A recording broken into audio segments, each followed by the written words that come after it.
This is classic disruption. It comes from the outside. So, do you see an opportunity for wearables to influence how clinical research is done?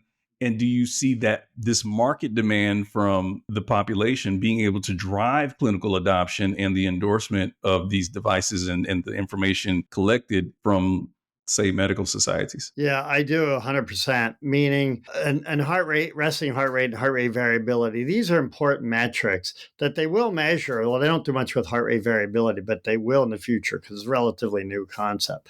But they don't. They'll measure that in a physician's office, but those measurements aren't very good. Most people get something called white coat syndrome when they go to a physician's office. Their heart rate jumps up because they're nervous, they're anxious, and it's not a very accurate measurement at all. Whereas if you pull your heart rate measurement off first thing in the morning, it's quite accurate. And if it's elevated, something's off. You're either mentally or physically stressed. So I think these are really valuable, and I think people are just in everyday use, people are realizing this. In the physician's office, they don't have a good mechanism to bring this in.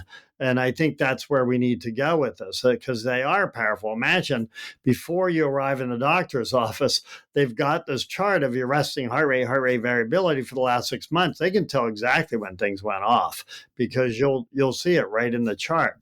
And the problem now is physicians have, as you know, 15 minutes to spend with you in a doctor's office. They spend 15 minutes seeing you, 10 minutes writing up their report, and 5 minutes getting ready for the next visit. But imagine coming in well armed with data around the person already, which you can get from these devices. You're going to have a leg up on the information, and you'll be able, if you have the right algorithms, you'd be able to flag this. It's another problem we don't do with medicine today. We don't really track people longitudinally, meaning they don't look at your previous visits to see what's going on. And a good example is if your glucose is off. If you go to a physician for a health checkup, they see your glucose is off. Most of the time they'll say, oh, well, were you stressed today? Did you just have a viral infection recently? Oh, that's probably it. Come back in 2 years.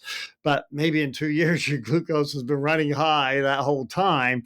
And that's not a healthy situation. So knowing those trajectories, knowing the pattern that's going on is very, very valuable, we think. So again, you want to know your baseline. You want to find shifts from that, and then you can catch disease early. I think that's the name of the game.